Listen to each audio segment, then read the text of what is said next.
আমাদের মাঝে এখন উপস্থিত আছে যিনি এখন আপনাদের মাঝে কোরআন বা হাদিস থেকে কিছু কথাবার্তা বলবেন, হাফেজ মাওলানা সাজিদুল ইসলাম নাগরপুরি। তিনি আপনাদের মাঝে কোরআন বা হাদিস থেকে কিছু কথাবার্তা বলবেন। আপনারা মনোযোগ সহকারে। আসলে কি ইসলামটা কি বিচার বা বিবেকের বিষয়? আল্লাহ রাব্বুল আলামিন কিছু কথা পূর্বে না বলেই নেই, হাবিব সাহেব কথা বলবে, আমি ওই 2 মিনিট কথা বলবো, নিজেরা আমল করারও চেষ্টা করবে। আমি বিশ্বাস করি যে হুজুর অবশ্যই কোরআন বা হাদিসে অত্যন্ত গুরুত্বপূর্ণ কথাবার্তা বলবে। আমি হাবিব সাহেবকে তার গুরুত্বপূর্ণ কথা বলার জন্য অনুরোধ জানাচ্ছি।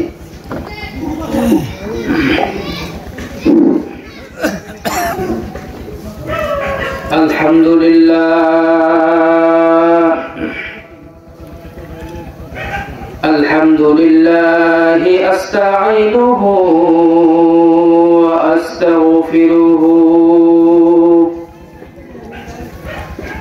ওয়া আউযু বিল্লাহি মিন শুরুরি আনফুসিনা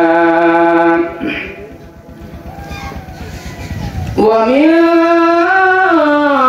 sayyi'ati a'malina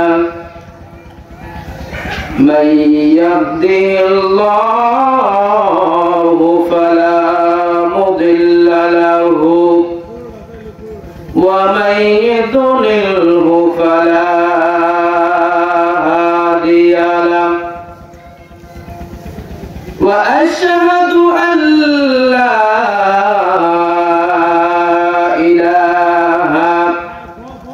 illallahu muhammadan abduhu wa rasuluhu arsalahu bil haqqi bashiran wa nadhiran wa da'iyan ila Allahi bi'idhnihi وسراجا وقمرا منيرا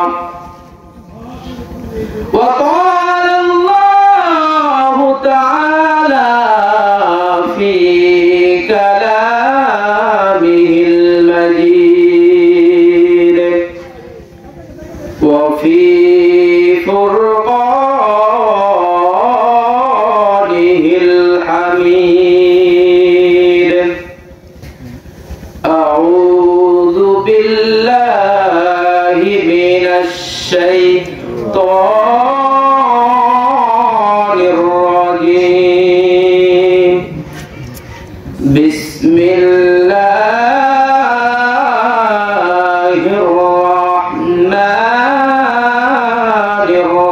الرحيم إن الله وملائكته يصلون على النبي يا أيها الذين آمنوا صلوا عليه وسلموا تسليما